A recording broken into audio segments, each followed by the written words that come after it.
can all fit within the tent quite happily. They want to get their capital from the most efficient source in terms of pricing or in terms of contribution. So I think kind of whatever works best from a company's perspective, they can get the capital from multiple sources across those sources. That's great.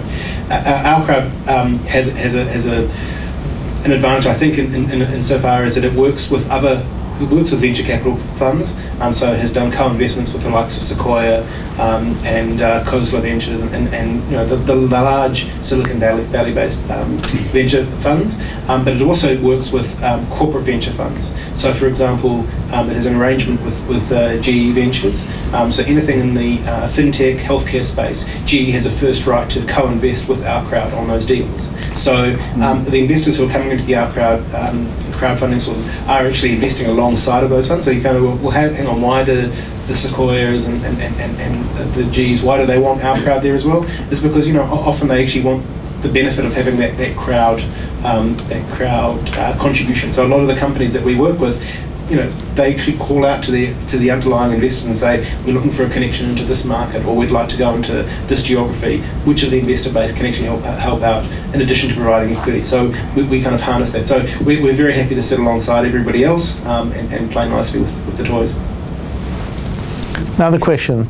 In the front, two questions. Hi, my name is Sergio Gutierrez. I work for IBM and different sector than Richard.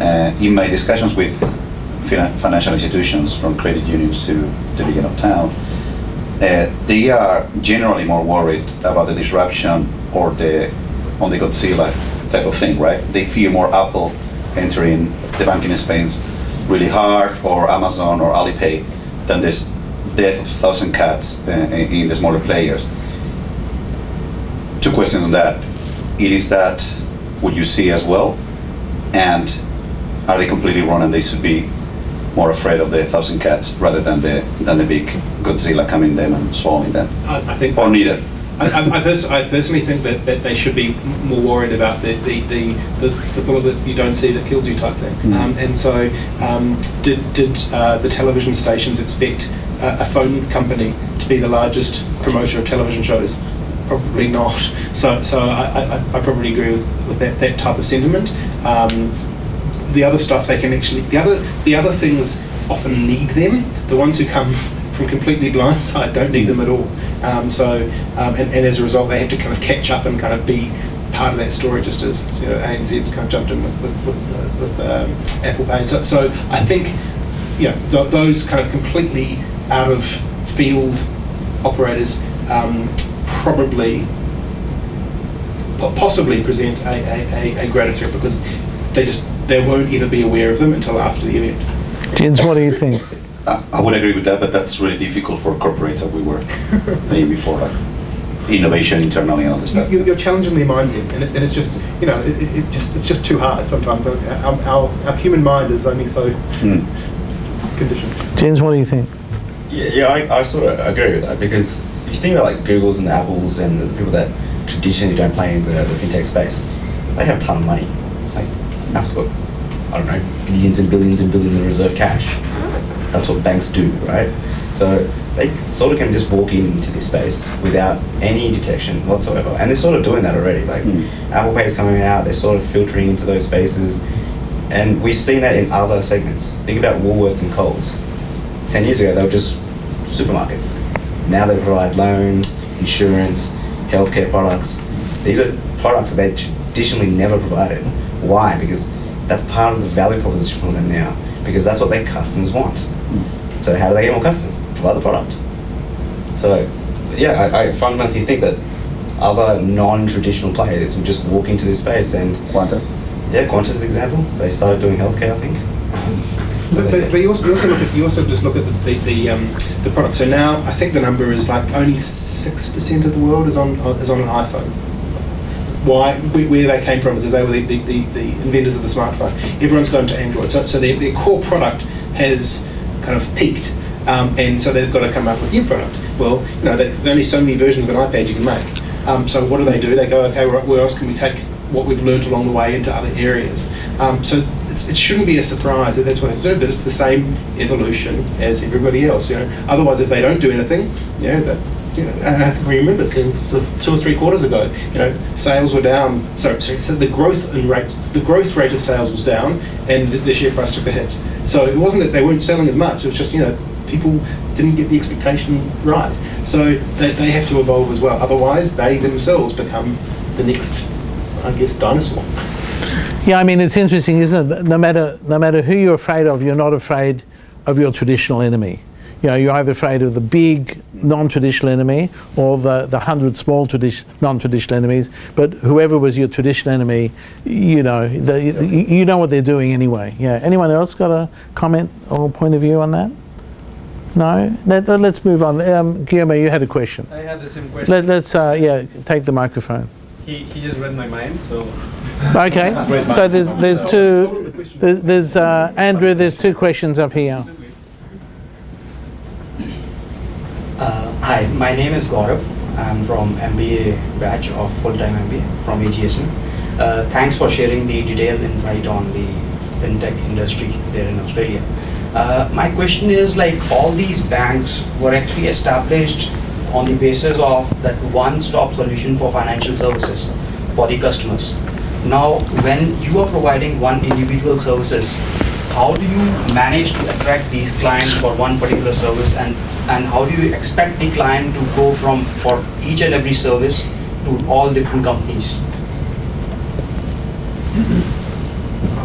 I think the strategy in Society One and most of the fintech players that offer products or services directly to consumers is very simple. They pick a niche product and they offer it so much better than the incumbents offer that customers are willing to unbundle because it's cheaper, it's easier access, it's more efficient, it's a better experience. And they say, being locked into my bank is now a liability, it's not an asset. When you think about what a customer really wants from their bank, they want security of deposit, they want the bank to back them with facilities as their business, whatever expands.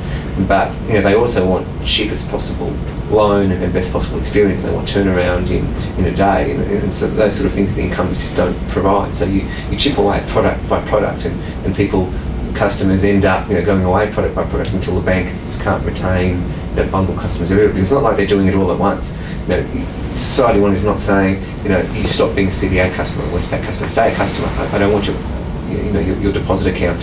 I don't want your trade finance. I just want your personal loan account, because we can do it so much better than the incumbent can, and they win. The disruptors do it. Another, please. Supermarket, meat, butcher, greengrocer, specialty food retailer. There is the one-stop shop approach. It will service a lot of people very well. People will like that convenience. There'll be people who go, I want to go here for this, here for that, here for the other.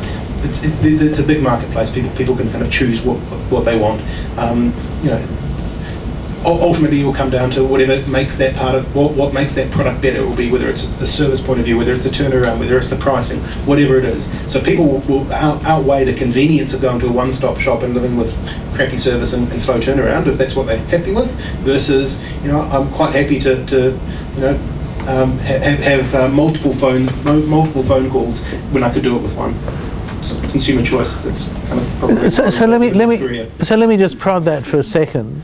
So let's take Amazon, largest retailer globally, started off selling books, and if I wanted books, I'd go to Amazon. But now when I want anything, I go to Amazon. So why do I go to Amazon, who will sell flowers, chocolates, books, music, whatever? Why don't I go to the individual organisation that I want to go to? Why am I going to effectively the Amazon department store, which is, so you got Myer David Jones, 5:30, wasteland, right? No customers, no staff. And you'd say, well, they're all going to individual organisations, but then you've got Amazon, hugely successful, selling everything.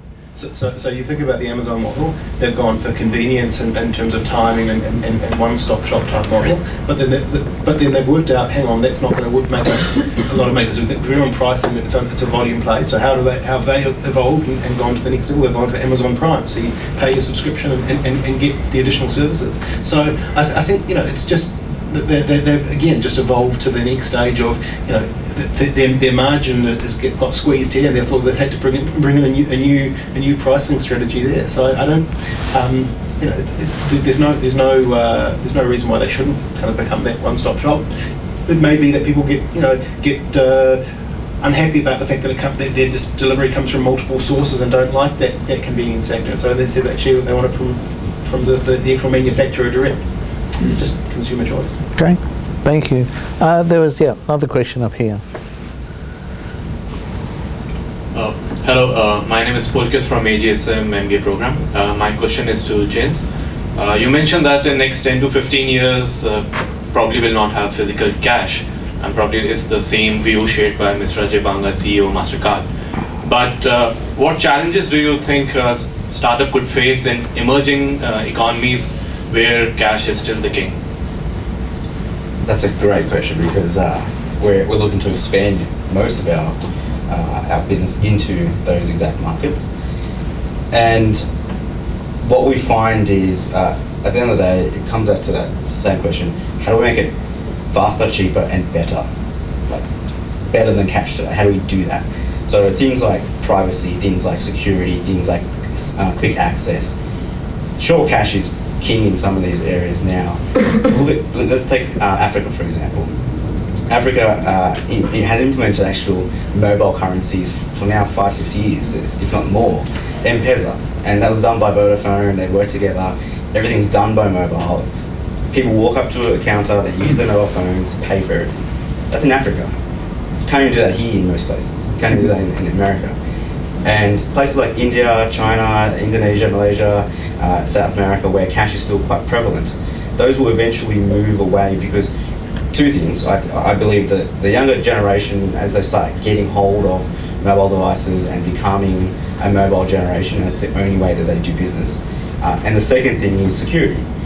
There's still a huge issue with holding $50,000 in your house. You're not going to hold $50,000 because someone's going to steal it from you. How do you manage that, and how do you take care of that as you move into a digital era?